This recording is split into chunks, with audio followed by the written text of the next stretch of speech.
வணக்கம் மக்களே. GV tour மூலமா நாம வந்த இந்த மகாராஷ்டிரா மகாதேவ் யாத்ரால இன்னைக்கு டே 4ங்க.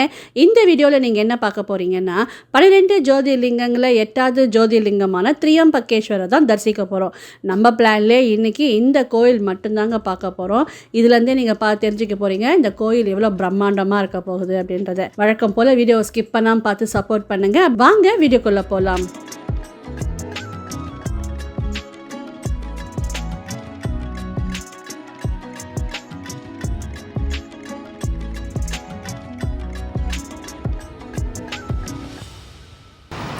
காலை வணக்கம் மக்களே. நாசிக்லேருந்து பேசிகிட்டு இருக்கேன். நாசிக்னா உங்களுக்குலாம் என்ன ஞாபகம் வரும் சொல்லுங்கள் பார்க்கலாம். ரூபா நோட்டு அச்சடிக்கிற இடம், அப்புறம் காயின்ஸ் தயாரிக்கிற இடம் தானேங்க. அது மட்டும் இல்லாமல் நாசிக் அப்படின்னா புராண தொடர்புடைய பேரும் கூடங்க. லக்ஷ்மண் சூர்பனகையோட மூக்கு அறுத்த இடம் இது. அதனால தான் நாசின்னா மூக்கு, நாசிக்னு இதுக்கு பேர் வந்ததுங்க. அப்புறம் நாங்கள் நேற்று என்னென்ன பார்த்தோம் அப்படின்றத நீங்கள் போன வீடியோவிலே பார்த்துருப்பீங்க. ஷார்ட்டாக இப்போ சொல்லிட்டோமா. நான் ஃபஸ்ட்டு அந்த 51 சக்தி பீடங்களில் முக்கிய ஒரு 7வது சக்தி பீடமான சப்தஸ்ருங்கிரி கோயிலுக்கு போயிட்டு இப்போ சாமி பார்த்துட்டு வந்தோம். அது ஒரு நான் பேசுறதுமே உங்கள்கிட்ட பேசியிருப்பேன். அதுக்கப்புறம் பார்த்தீங்கன்னா பஞ்சவடிக்கு வந்தோங்க. அது ஒரு லாங் ட்ராவலாக தான் இருந்தது. வந்துட்ட பிறகு அங்கே ராம்குண்டுன்ற இடத்துல இறங்கி எங்களுக்கு ஆட்டோ பேசி கொடுத்துட்டாங்க நம்ம ஜிவி டூர் பிளானர் மேனேஜர்ஸ். அங்கேருந்து நாங்கள் ஆட்டோவில் கடகடன்னு ஒரு 5-6 இடங்கள் முக்கியமான அந்த ராமாயண தொடர்புடைய இடங்கள்லாம் பார்த்துருந்தோம். அதெல்லாம் நீங்கள் பார்த்துருப்பீங்கன்னு நினைக்கிறேன். பார்க்கலாம் கீழே டிஸ்கிரிப்ஷனில் லிங்க் தரோம், நீங்கள் பாருங்கள்.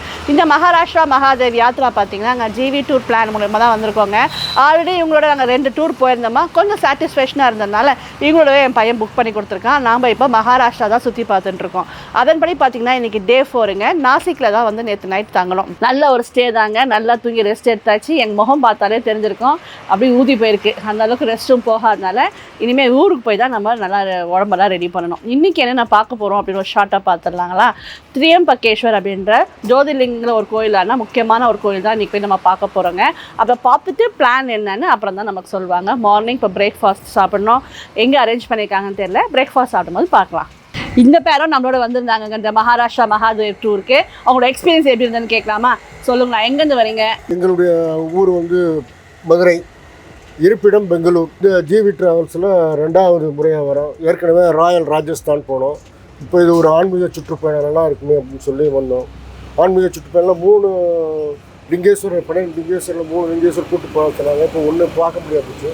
அதை விட அருமையான ஒரு அம்மன் கோயில் கூட்டு போனாங்க. மலை மேலே இருக்குது. 7 மலைகளை தாண்டி அருமையான தரிசனம் நேற்று கிடச்சிச்சு. உண்மையிலே இந்த டூரை பொறுத்தளவுக்கு பாபாவை சீரடி சாய்பாபா பார்க்கணும். என்னைய காட்டில் அவங்க தான் பக்தை. என் மனைவி அவங்க தான் 2 முறை தரிசித்தாங்க. 3 முறை கோயிலுக்கு சுற்றி வந்தோம். அந்த வாய்ப்பு கொடுத்தது நல்லது. ஏன்னா 2 நாள் தங்கினால நமக்கு அந்த ஒரு வாய்ப்பு கிடைச்சிச்சு. அதற்கு நன்றி சொல்லிச்சுக்கிறோம். எங்களை அருமையாக பேட்டி எடுக்கும் உங்களுடைய யூடியூப் சேனலுக்கும் நன்றி. சர்வீஸ் ஓரளவு பிடிச்சிருக்கா உங்களுக்கு? ஓகே, நல்லா இருக்கு. பாதுகாப்பு மெயின், ஃபுட்டு, அப்புறம் ட்ராவல் போயிட்டு வந்தோம்னா அந்த ஒரு லக்கேஜ் ஒரு நமக்கு கரிசனம், இதெல்லாம் கொஞ்சம் நல்லா இருக்கு. அதனால தான் திருப்பி ஆசைப்படுறோம். நல்லா இருக்கு. 4th டே இன்றைக்குமே நம்ம தங்கி இந்த ஹோட்டலோட காம்ப்ளிமெண்ட்ரி பிரேக்ஃபாஸ்ட் தாங்க. என்ன கொடுத்துருக்காங்கன்னு பார்க்கலாமா? வாங்க. காலில் விழுந்தால் உடஞ்சிடும், அடிபட்டுடும்.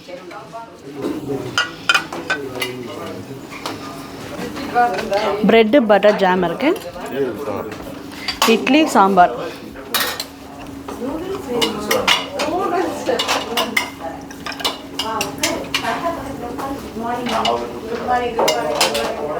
கட் ஃப்ரூட்ஸ் இருக்குது, பப்பாயாவும் வாட்டர் மெலன் இருக்குங்க. மேகிக்கு தான் கப் எடுத்துன்னு வந்தேன். வீட்டில் நான் மேகியே சாப்பிட மாட்டேங்க. பசங்க செஞ்சு கொடுக்கறதோட சரிங்க டேஸ்ட் பண்ணுவோம். மசாலா போகா இருக்கு. ஆம்லெட் அண்டா ஏ வெஜிடேரியன். இன்னொரு இட்லி எடுத்துக்கிறேன்.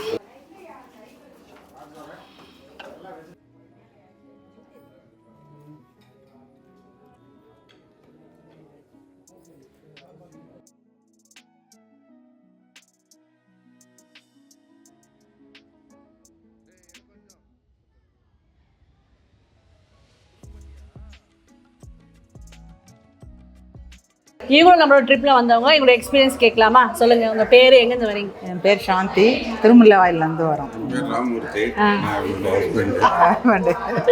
இவர் வந்து வர வழியிலலாம் எங்களை கலாய்ச்சிட்டே வராருங்க. அப்படிங்களா? சொல்லுங்கள், எங்களோட எக்ஸ்பீரியன்ஸ் எப்படி இருந்தது? ரொம்ப நல்லா இருந்தது. நிறைய டூர் போயிருக்கீங்களா? இதான் ஃபர்ஸ்ட்? இதுதான் ஜிவி டூர்ஸோட இதுதான் ஃபர்ஸ்ட்டு.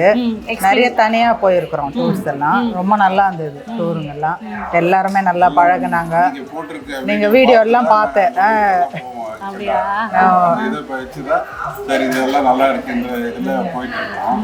உங்கள் வீடியோஸ் எல்லாமே பார்ப்போம். எல்லாமே நல்லா யூஸ்ஃபுல்லாக, லேடிஸுங்களுக்கு யூஸ்ஃபுல்லாக இருக்கும். ரொம்ப அந்த சுய தொழில் பண்ணணும், நம்மளால ஏதாவது ஏர்ன் பண்ணணும்லாம் சொல்லுவீங்கல்ல, இந்த பேகு இது இதெல்லாம் அதெல்லாம் பார்த்துருக்கேன். அதெல்லாம் ரொம்ப நல்லா இருக்கும். ஒரு என்கரேஜ்மெண்ட்டாக இருக்கும் உங்களுடைய வீடியோஸ் எல்லாம் பார்க்கறது. அந்த டூரில் வரும்போது நிறைய ஃப்ரெண்ட்ஸ் கிடைப்பாங்க. அப்படியே நம்ம பேசிட்டு போகிறதுக்கு நல்லா இருக்குது.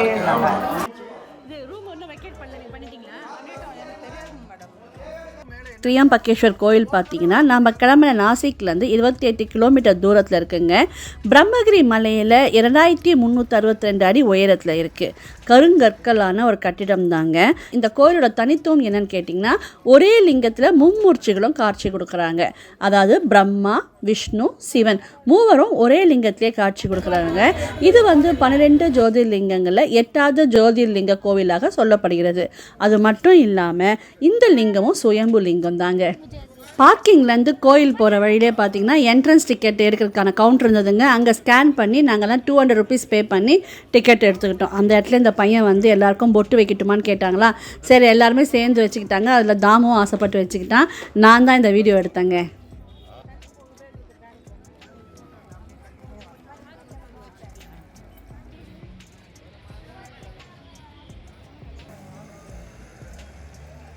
மகாதேவ் மகாராஷ்டிரா யாத்திராவில் இது நம்ம முதல்ல வந்து திரியம்பகேஸ்வர் பார்க்க இன்றைக்கி வந்திருக்கோங்க. அதுதான் கோயிலோட கோபுரம். பஸ் பார்க் பண்ணிட்டு அப்படியே லாங் டிரைவர் நிறையா வந்திருக்கோம். உள்ளே போய் கூட்டமாக இருக்கும்னு சொல்கிறாங்க. எப்படி இருக்குன்னு நான் சுவாமி தரிசனம் பண்ணிட்டு வந்து சொல்கிறேன், வாங்க.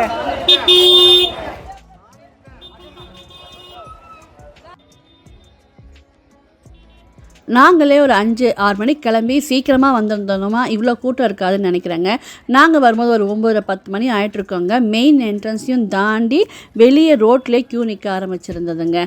க்யூ ஸ்டார்டிங் பாயிண்டில் போய் நிற்க ஆரம்பிச்சிட்டேங்க. நாங்கள் வந்து கோவிலுக்குள்ளே என்ட்ரு ஆகிறதுக்கே, அதாவது அந்த க்யூவில் போய் நிற்கிறதுக்கே கிட்டத்தட்ட 1 மணி நேரம் ஆச்சு. உள்ளே பார்த்தா அவ்வளோ மக்கள் நிற்கிறாங்க க்யூலங்க. தர்ம தர்ஷனம் அது ஒரு தனி க்யூவாக இருந்தது. நாங்கள் போனது 200 ரூபாய் பே பண்ணி ஒரு க்யூ தான் போனோங்க. அதுவே நாங்கள் வந்து ஒரு 4 மணி நேரம் குடோன் மாதிரி உட்காந்து போய் தான் சுவாமியை தரிசனம் பண்ணோம். ஆனால் கஷ்டப்பட்டு போய் தரிசனம் பண்ணதுக்கு அருமையான தரிசனங்க. இன்னொரு தாட்டி இந்த சுவாமியை பார்க்க முடியுமா சொல்லுங்கள், அருமையான தரிசனம். சண்டேன்றதுனால இவ்வளோ கூட்டமாக இருக்குன்னு சொல்கிறாங்கங்க. நம்ம வீக் டேஸில் வந்து தான் ஈஸியாக இருந்திருக்கும்.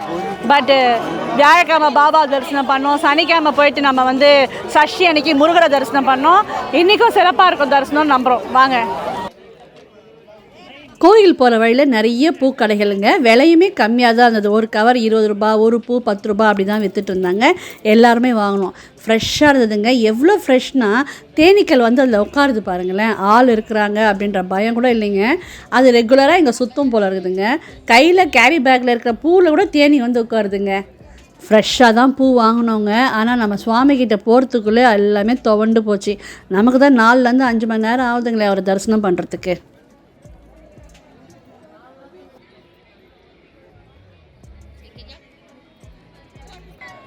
வெளியேருந்து நம்ம வரும்போது தான் நின்றுட்டு வர மாதிரி இருக்குங்க. ஆனால் கோயிலுக்குள்ளே ரீச் ஆகிட்டோன்னா இந்த மாதிரி வளைஞ்சி போகிற மாதிரி க்யூ தாங்க. அவங்க இப்போ தான் கட்டுறாங்க, அதனால நல்லா தான் கட்டியிருக்காங்கங்க. அது என்ன ஒரு வசதின்னு கேட்டிங்கன்னா, உட்காந்து போகிறதுக்கும் அங்கே வசதி பண்ணியிருந்தாங்க. உட்காந்து ரெஸ்ட் எடுத்துகிட்டு தான் போயிட்டு இருந்தோம்.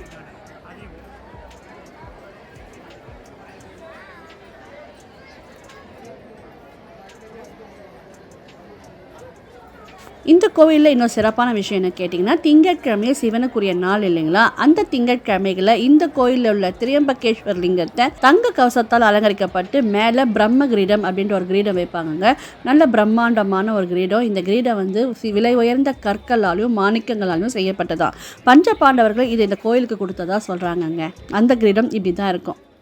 இந்த குடோன்லாம் தாண்டி ஒரு டேர்னிங் மாதிரி வந்து கோயிலுக்குள்ளே என்ட்ரு ஆகிட்டோம் அப்படின்ற ஒரு நம்பிக்கையில் பா ஜாலி கிட்ட வந்துட்டோம், இனிமேல் சாமியை தரிசனம் பண்ணிடலான்ட்டு ஆசையாக ஓடனா இங்கே ஒரு பெரிய க்யூங்க. இங்கேயும் ஒரு குடோன் மாதிரி உட்காந்து தான் போகணும். ஆக மொத்தம் எங்களுக்கு 4 to 5 hours ஆச்சுங்க சுவாமி தரிசனம் பண்ணுறதுக்கு. இந்த கோவில் உருவான கதையை பார்க்கலாங்களா? கௌதம மகரிஷியோட மனைவி அகல்யாவும் இந்த பிரம்மகிரி மலை பகுதியில் வாழ்ந்துட்டுருக்காங்க. அப்போ கடுமையான வறட்சி ஏற்படுதுங்க. அப்போ கௌதம மகரிஷி வர்ண பகவான் நினச்சி தவம் இருக்கிறாரு. அப்போ வர்ண பகவான் தோன்றி ஒரு தடாகை தோண்டுங்க, அதில் வற்றாத நீரூற்று ஏற்படுத்தி தரேன் அப்படின்றாரு. அதன்படி தான் கோதாவரி இங்கே உருவாகி ஓட ஆரம்பிக்குது. அப்போ தவ வலிமையால் செழுமையாக இருக்குது இந்த பகுதியே. அதனால மற்ற இடத்துல இந்த ரிஷிகள்லாம் அவங்க குடும்பத்தோடு இங்கே வந்து வாழ ஆரம்பிக்கிறாங்க. அப்படி வாழ்ந்துட்டு இருக்கும்பொழுது மற்ற ரிஷி பத்தினிகளுக்கெல்லாம் கௌதம ரிஷியோட மனைவி பார்த்து ஒரு பொறாமை ஏற்படுது. நீ மட்டும் தான் பெரிய ரிஷி பத்தினியா, நாங்களாம் ரிஷி பத்தினி இல்லையா அப்படின்ற பொறாமையில் அகல்யாவை பற்றி கௌதம ரிஷிகிட்ட போயிட்டு நிறைய கோல் சொல்கிறாங்க. அவர் அதை காதிலே வாங்கிக்கிறது கிடையாது. இதனால் கோபமடைஞ்ச அந்த மனைவிகள் அவங்க வீட்டுக்கார்ட்ட சொல்லி என்னென்னமோ பண்ணுறாங்க. அப்படியும் அவர் கண்டுக்கவே மாட்டேன்றார். இதனால் என்ன பண்ணுறாங்க, ஒரு நாள் கௌதம மகரிஷியோட வயலில் இவ்வளோ பசுக்களை மேய விட்டுறாங்க. இதை பார்த்துட்டு கௌதம மகரிஷியும் என்னடா நம்ம வயலில் வந்து பசுக்கள்லாம் மேய்தே அப்படின்ட்டு தர்ப புல்லால் லேசாக தட்டுறாருங்க. அப்போ அந்த பசு விழுந்து இறந்து போகுது. அவருக்கு தெரியல இது மற்ற ரிஷிகளோட சதி வேலைன்னு தெரியல, வருத்தப்படுறாரு. இதை தான் சாக்கா வச்சுக்கிட்டு மற்ற ரிஷிகள் முனிவர்கள் என்ன பண்ணுறாங்க, உனக்கு பிரம்மகத்து தோஷம் வந்துடுச்சு, பசுவதை தோஷம் வந்துடுச்சு, நீ பெரிய பாவம் பண்ணிட்ட, இதுலேருந்து எப்படி மீள போகிறேன்னு தெரியல, உன்னை பார்த்தாலே எங்களுக்கெல்லாம் வந்து வெறுப்பாக இருக்குது அப்படின்னு என்னென்னமோ சொல்கிறாங்க. அவர் அமைதியாக இருக்கார். சரி இங்கே இருந்தால் நம்ம அவ்வளோ நல்லா இருக்காது அப்படின்ற மாதிரி அவர் மனைவி இட்டுக்கிட்டு வேறு இடத்துக்கு போய் அமைதியாக வாழ்ந்துட்டுருக்கார். அங்கேயும் அமைதியாக இருக்கிறத பிடிக்காமல் மற்ற ரிஷிகள் மனைவிகள்லாம் போயிட்டு உன்னை பார்த்தாலே எங்களுக்கு வேலையே ஆக மாட்டேங்குது, நீ இந்த ஏரியாவில் இருக்கிறதுனால நாங்கள் பண்ணக்கூடிய யாகங்கள் கூட தேவர்களை ஏற்றுக்க மாட்டேங்கிறாங்கன்னு என்னென்னமோ திட்டுறாங்க. அவள் பொறுமையாக நான் என்ன தான் பண்ணணும் சொல்லுங்களேன் அப்படின்னு கேட்குறாரு. அதுக்கு நீ பரிகாரம் பண்ணணும்னு மற்றவங்கலாம் சொல்கிறாங்க. கௌதம மகரிஷி என்ன சொல்கிறாரு, அந்த பரிகாரத்தையும் நீங்களே சொல்லிடுங்க அப்படின்றார். அதுக்கு அவங்க என்ன சொல்கிறாங்க, இந்த உலகத்தை 3 முறை சுற்றி வரணும், 1 மாதம் அன்ன ஆகாரம் இல்லாமல் தவம் செய்யணும், அப்புறம் கங்கை நீரை இந்த உலகத்துக்கு கொண்டு வரணும், அந்த நீர் வச்சு கோடி லிங்கங்கள் செய்து அந்த லிங்கங்களுக்கு 100 முறை நீ அபிஷேகம் பண்ணணும் அப்படின்னு சொல்கிறாங்க. சரின்னு சொல்லிட்டு இதெல்லாம் பொறுமையாக கௌதம மகரிஷியும் செய்கிறார்.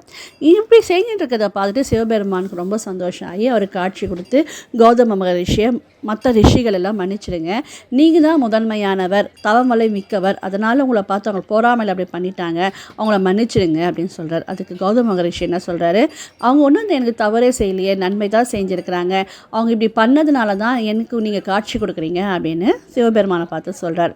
இந்த பதிலை கேட்டுட்டு சிவபெருமான் ரொம்ப சந்தோஷம் அடைஞ்சி, உனக்கு எவ்வளோ பொறுமை இருக்குது, நான் உனக்கு திரியம்பகேஸ்வராக காட்சி கொடுக்குறேன் அப்படின்ட்டு அங்கே திரியம்பகேஸ்வரராக காட்சி கொடுக்குறாரு. அங்கேயே நிலையாக தங்கிடுறாரு. அது மட்டும் இல்லாமல் கங்கை நீரை கௌதமி ரிவராக கொண்டு வரார், நதியாக கொண்டு வரார். அந்த நதி தான் வந்து இன்னமும் திரியம்பகேஸ்வர் லிங்கத்தில் நீர் ஊற்றாக ஏற்படுறதாகவும் சொல்கிறாங்க. இதுதான் இந்த கோயிலோட கதைங்க.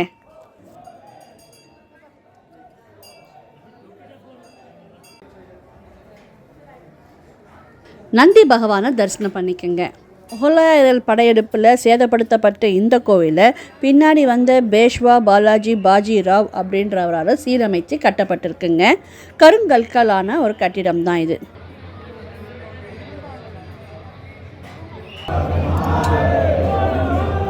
ஓம் நம சிவாய.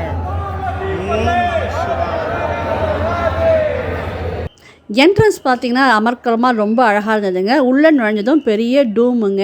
டூமில் ஒரு அழகான லைட்டும் தொங்கிட்டு இருந்தது. இங்கே இருக்க கோயில்கள்லாம் இந்த மாதிரியான டூம் அமைப்பு தான் இருக்குங்க. சாமி கொஞ்சம் தாழ்வாக தான் இருப்பார். சுற்றி கோயிலை தரிசனம் பண்ணிக்கோங்க. வெளியே வந்து நான் உங்ககிட்ட பேசுகிறேன்.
கோயிலுக்குள்ளே வரும்போது உங்களுக்கு இன்ட்ரடக்ஷன் கொடுத்துருந்தேன் இல்லைங்களா, கோயிலுக்குள்ளே நாங்கள் 200 டிக்கெட் வாங்கி தான் வந்தோங்க. அது அவங்க வந்து டொனேஷன் கியூ அப்படி தான் சொல்கிறாங்கங்க. கிட்டத்தட்ட ஒரு 4 மணி நேரத்துக்கு மேலே நாங்கள் நின்று வர மாதிரி ஒரு 1.5 மணி நேரம் நின்னோங்க. அப்புறம் ஒரு 3 மணி நேரத்துக்கிட்ட இந்த சுற்று பிரகாரத்தை தான் அவங்க ஷெட்டு போட்டு நிறைய ரெயில்ஸ்லாம் போட்டு உட்கார்ற மாதிரியான கியூ ஃபார்ம் பண்ணியிருக்காங்க. ஒரு 3 மணி நேரம் உட்காந்து வந்து சுவாமியை தரிசனம் பண்ணோங்க. அருமையான தரிசனம். சுவாமி பார்த்திங்கன்னா கொஞ்சம் பள்ளத்தில் இருக்காருங்க. அதனால் நாங்கள் கொஞ்சம் கண்ணாடி வச்சுருக்காங்க. வர வழியில் சொல்கிறாங்க கண்ணாடி மூலியமாக பார்த்துக்கங்க அப்படின்ட்டு. ஆனால் நேரில் பார்க்க தான் இவ்வளோ சிரமப்பட்டு வந்தோம். அதனால் குனிஞ்சி பார்த்தோம். இங்கே சுவாமி ஒரு வித்தியாசமாக இருப்பார். ஏன்னா யூஸ்வலாக லிங்கம் பார்த்தீங்கன்னா ஆவுடையார் இருப்பார், அதுக்கப்புறம் பானம்ட்டு இப்படி இருக்கும் இல்லைங்களா. இங்கே அந்த மாதிரி இல்லாமல் கொஞ்சம் குழியாக தான் இருக்குங்க, உரல் மாதிரின்னு வச்சுக்கோங்களேன். அந்த குழியில் 3 லிங்கங்கள் மாதிரி குட்டி குட்டியாக இருக்கும். அதை வந்து மும்மூர்த்திகள் அப்படின்னு சொல்கிறாங்க இங்கே. அதனால் ட்ரியம்னா 3ங்க. மும்மூர்த்திகளும் இங்கே தரிசனம் கொடுக்குறது ஐதீகங்க. சுவாமி தரிசனம் பண்ணிட்டு வந்தோம். அருமையான தரிசனம். இங்கே வந்து செல்ஃபோன் நாட் அலோட் அப்படின்னு எந்த ரெஸ்ட்ரிக்ஷன்ஸும் இல்லாதனால நல்லாவே வீடியோ எடுத்திருக்கோம். வர முடியாதவங்களாம் தரிசனம் பண்ணி உங்களோட வேண்டுதலை திரியம்பகேஸ்வர் கிட்ட வைங்க.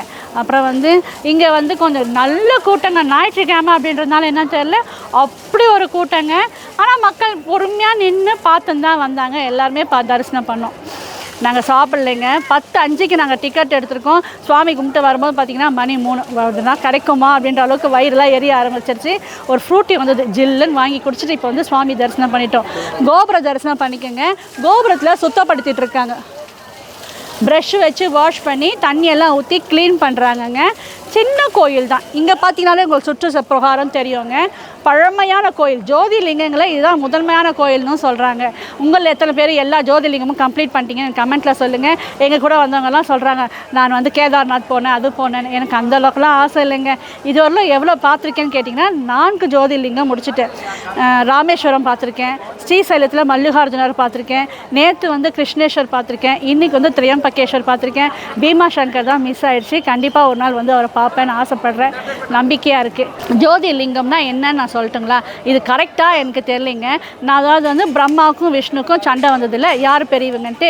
அப்புறம் சிவபெருமான் என்ன பண்ணுறாரு, நெருப்பு பிழம்பாக நின்று இவங்களுக்கு வந்து சொல்கிறார், யார் வந்து முதலையும் அடியும் பார்க்குறீங்களோ அவங்க தான் உயர்ந்தவன் எடுத்துக்கலாம் அப்படின்னும் போது நாராயணன் வந்து பன்னி மாதிரி உருவெடுத்து பூமியை தோண்டி போகிறாரு பல யுகங்களாக போகிறார். பிரம்மா வந்து அன்னப்பறவை மேலே உட்காந்து மேலே போகிறாரு பல யுகங்களாக போகிறார். 2 பேராவும் பார்க்க முடியல. விஷ்ணு என்ன பண்ணுறார், திரும்பி வந்துட்டு என்னால் பார்க்க முடியல, நீயே பரம்பொருள் அப்படின்னு ஈஸ்வரனை ஒத்துக்கிறார். பிரம்மா என்ன பண்ணுறார், வர வழியில் ஒரு தாழம்பு வருது. அந்த தாழம்பு எவ்வளோ நேரமாக நீ வர அப்படின்னா, பல யுகங்களாக வந்துட்டுருக்கேன், என்னால் இன்னும் அடியே பார்க்க முடியல, சிவனோட தலையிலேருந்து தான் விழுந்து வந்துட்டுருக்கேன் அப்படின்னும் போது, சரி ஒன்று பண்ணலாமா, நான் வந்து பிரம்மாவோட சிவனோட முடியை பார்த்துட்டேன், அங்கேருந்து அந்த தாழம்பு எடுத்து வந்திருக்கேன்னு நம்ம சொல்லலாம், நீங்கள் எனக்கு ஹெல்ப் ஹெல்ப் பண்ணுங்கன்ட்டு தாழம்பூவையும் அன்னத்தையும் பொய் சாட்சி கிட்டுக்கிட்டு அவர் வந்து சொல்கிறாரு, நான் பார்த்துட்டேன் அப்படின்ட்டு. அப்போ சிவபெருமானுக்கு கண்ணை தாண்டி தான் நான் போகணும், அவருக்கு தெரியாதா? அவர் சொல்கிறார், நீ போய் சொல்கிற, இனிலேருந்து உனக்கு கோவிலே கிடையாதுன்னு கோபம் அடைகிறார். அந்த சுச்சுவேஷனில் அந்த நெருப்பு பிழமாக நின்னார் இல்லையா, அந்த சமயத்தில் தான் அந்த 12 ஜோதிலிங்கங்கள் சுயம்பா தோன்றதா சொல்கிறாங்கங்க. எனக்கு இது கரெக்டானு தெரியல, நான் படித்து தெரிஞ்சுக்கினவர்களும் உங்களை சொல்லியிருக்கேன். கரெக்டானது எதுனா இருந்தால் நீங்கள் கமெண்ட்டில் சொல்லுங்கள், நானும் தெரிஞ்சுக்கிறேன். அப்புறம் நாம் வந்து இந்த திருவண்ணாமலை தான் அந்த மாதிரி காட்சி கொடுத்த இடம் நம்ம சொல்லுவோம் இல்லைங்களா. தென்னகத்தில் இருக்கவங்க நம்ம திருவண்ணாமலை அண்ணாமலையாரை கொண்டாடுறோம், இங்கே இருக்கவங்க திரியம்பகேஸ்வரை கொண்டாடுறாங்க. எல்லாம் அறியும் சிவனும் ஒன்று, அவனன்றி ஒன்றும் இல்லை இல்லைங்க. அதனால் எனக்கு பார்க்கணுன்னு ஆசைங்க. எங்கள் குடும்பத்தில் நான் தான் ஃபஸ்ட்டு இவ்வளோ தூரம் வந்து இதெல்லாம் பார்த்துருக்கேன். நேற்று திருவேணி சங்கமத்தில் எனக்கு அழைய வந்துடுச்சிங்க. எங்கள் அம்மா எங்கள் அக்கா யாரும் பார்க்கல, நான் மட்டும்தான் வந்து பார்த்துருக்கேன். இந்த கொடுப்பனை கொடுத்துருக்காரு. நீங்கள் எல்லாமே நினைங்க, ஆசைப்படுங்க, கண்டிப்பாக வந்து ஒரு நாள் பார்ப்பீங்க. இப்போ இன்னும் நாங்கள்லாம் சாப்பிட்லைங்க. கூட வந்தவங்களாம் வயசானவங்க, சுகர் பேஷண்ட்லாம் இருக்காங்க. எங்கன்னா சாப்பிட்டுட்டு மாத்திரை போட்டுட்டு இப்போ நம்ம பாம்பே போனோம். அது ஒரு லாங் ட்ராவலுங்க. அப்புறம் இந்த சாரீ பிடிச்சிருக்கா, கலருன்னு சொல்லுங்கள். இந்த இடத்துல வந்து சாரீ பற்றி பேசிய போனான்னு நினைக்காதீங்க. ரொம்ப பழைய புடவைங்க இது, 30-35 வருஷம் புடவை. இப்போ இந்த ப்ரௌன் அண்ட் ஆரஞ்சு ட்ரெண்டாக இருக்கேன்னு எடுத்து கட்டிக்கிட்டேங்க. நல்லா இருக்கான்னு சொல்லுங்கள். நம்ம வீட்டில் வரலட்சுமி ரொம்ப கூட கட்டியிருப்பேன். இப்போ போகலாமா? வாங்க. பூ வாங்கணும் இல்லைங்களா, உள்ள ரஷ்ல போட வேணாம், இங்கே வெளியே எங்கன்னா வந்து போடலான்னு நினச்சேன். இங்கே ஒரு லிங்கம் இருக்கும், அது இருக்கான்னு தெரியலிங்க. நான் இந்த மரத்தில் நான் வச்சுட்டு வந்துடுறேன். நீ இங்கே இருக்கிறியா? தேட போகிறாங்க.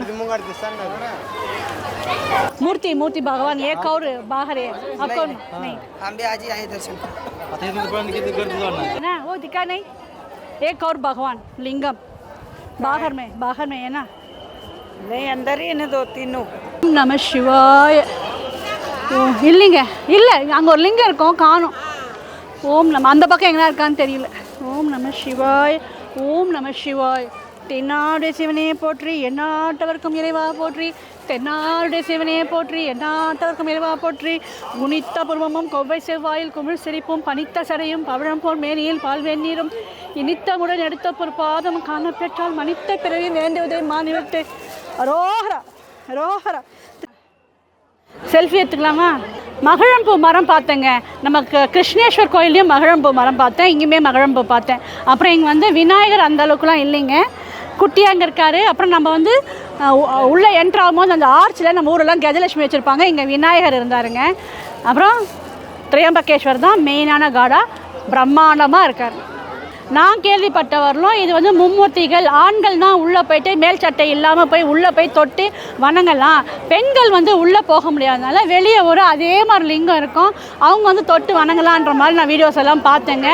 இங்கே வந்து தேடணும் கிடைக்கல.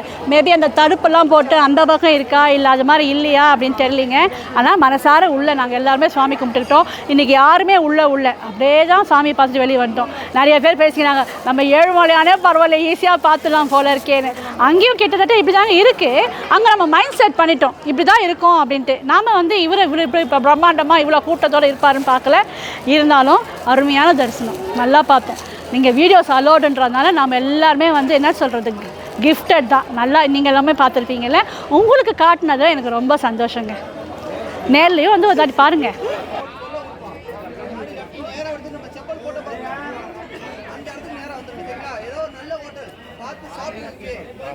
நாங்கள் எக்ஸ்பெக்ட் பண்ணதை விட நேரம் கொஞ்சம் அதிகமாக ஆகிடுச்சிங்க. சுவாமி தரிசனம் முடிச்சுட்டு டூர் மேனேஜரை எங்களெல்லாம் ஆர்கனைஸ் பண்ணி லஞ்சு சாப்பிட தான் அழைச்சிட்டு போயிட்டுருக்காரு. இங்கே சாப்பிட்டுலாம் சொல்லி தான் அழைச்சிட்டு போயிட்டுருக்காருங்க. வழியில் பார்த்தீங்கன்னா எனக்கு கொஞ்சம் பசியில் வயிறு எரிய ஆரம்பிச்சிருச்சிங்களா. சரி, அங்கே லெமன் சோடா விற்றுட்டு இருந்தாங்க, அதை ஒன்று வாங்கி தாடா அப்படின்னு சொல்லிட்டு குடிச்சிட்டே நடக்கிறேங்க. அதில் சாட் மசாலாவா ஜல்ஜீராவா தெரியலங்க, கொஞ்சம் அதிகமாக போட்டிருந்தாங்க, விறுவிறுன்னு இருந்தது. நான் பாதி குடிச்சிட்டு தாமுக்கிட்ட மிச்சத்தை கொடுத்துட்டேன். இவங்களை உங்களுக்கு ஞாபகம் இருக்குங்களாங்க, இந்த சப்தரிஷி மாதாவில் நம்ம ட்ராம்பில் இவங்களை சந்தித்து பேசிட்டு வந்தோம். அவங்க இந்த கோயிலுக்கு வந்திருந்தாங்கங்க. அதனால் அவங்களுக்கு ஒரு ஹாய் சொல்லிவிட்டு உள்ளே ரொம்ப கூட்டமாக இருந்தது. நாங்கள்லாம் 4 மணி நேரம் உட்காந்து வெயிட் பண்ணி பார்த்துட்டு வந்தோம்னு சொன்னாங்க. அவங்க அப்போ தான் கோயிலுக்கு வந்துட்டுருக்காங்க. அவங்கள பார்த்து பேசிட்டு வந்தோம்.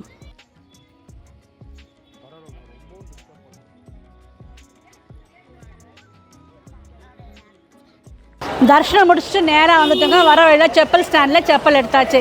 இப்போ எங்கே சாப்பிட்லான்னு பார்த்துட்டுருக்கோம். ஏன்னா 3:30 மணிக்கு மேலே ஆகிடுச்சு. இங்கே நார்த் இந்தியாவில் நம்மளுக்கு இனிமேல் மீல்ஸ் தான் கிடைக்காதுன்னு பேசிகிட்டு இருக்கோங்க. நல்ல ஒரு 2-3 பாயிண்ட் மிஸ் பண்ணிட்டேன். இவர் வந்து மலைகளுக்கு நடுவில் தான் இருக்காருங்க. இந்த மலைக்கு பேர் பிரம்மகிரி. கௌதம மகரிஷி வந்து இந்த நாட்டுக்கு, நம்ம நாட்டுக்கு வந்து கோதாவரி நதியை கொண்டு வரணும் அப்படின்ட்டு தவம் இருக்கும்போது அவருக்கு சிவபெருமான் காட்சி கொடுத்து கோதாவரி நதியை இங்கே ஏற்படுத்தி கொடுத்துருக்காருங்க. கோதாவரி இவரோட ஆரம்பம் வந்து இந்த மலைகள் நடுவில் தான் இருக்கிறதா சொல்கிறாங்க. காவேரிக்கு தலை காவேரின்னு சொல்லுவோம் இல்லைங்களா, அது மாதிரி கோதாவரியோட ஒரிஜின், அது ஆரம்பம் இது வந்து இங்கே தான் இருக்குது அப்படின்னு சொல்கிறாங்கங்க. அப்புறம் வந்து இங்கே ஃபுல்லாக வந்து கோதாவரி நதி தான். நம்ம திரிவேணி சங்கமத்தில் பார்த்தோம் இல்லைங்களா, அது வரலுமே கோதாவரி தண்ணி நதி போகுதுங்க. அங்கே வந்து கோதாவரி நதி, அருணா வருணா அப்படின்ற 3 நதிகள் கலக்கக்கூடிய இடத்த தான் நம்ம திரிவேணி சங்கமம்னு சொல்கிறோம். வாங்க இப்போ எங்கேயோ சாப்பிட போயின்னு இருக்காங்க, என்ன கிடைக்குதுன்னு பார்க்கலாம்.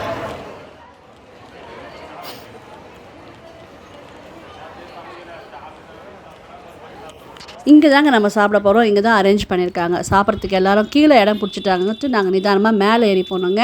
காலியாக இடம் நல்லா இருந்தது, அங்கே தான் உட்காந்து சாப்பிட்டோம். உள்ளபடியேங்க சாப்பாடு அருமையாக இருந்தது. நான் வந்து நார்த் இந்தியாவில் சாப்பாடு நல்லா இருக்காதோ, அதுவும் லஞ்சு நல்லா இருக்காதோன்னு நினச்சேங்க. அந்த டால் அவ்வளோ சூப்பராக இருந்தது. எனக்கு நார்மலாகவே சப்பாத்தி ரொம்ப பிடிக்குங்க. சப்பாத்திக்கும் அந்த டால் நல்லா இருந்தது. பாஸ்மதி ரைஸ் தான் சர்வ் பண்ணியிருந்தாங்க, அதுக்குமே அது சூப்பராக இருந்ததுங்க. நான் நல்லா டேஸ்டியாக சாப்பிட்டேன். இந்த பயப்புள்ள என்ன பண்ணியிருக்கேங்க, சாப்பாடு பசியில் சாப்பாடு வீடியோவே எடுக்கலைங்க. கீழே இறங்கின பிறகு மறந்துட்டோமா, வீடியோவே எடுக்கலாமான்னு ஓடி போய் வேறு ஒருத்தர் சாப்பிட்றது தான் வீடியோ எடுத்துருக்கான். அவங்களும் முறைக்கிறாங்க, எதுக்கு இந்த பையன் வந்து வீடியோ எடுத்துட்டுருக்கான் அப்படின்னு முறைக்கிறாங்க. இந்த லஞ்ச் தான் நாங்கள் சாப்பிட்டோம்.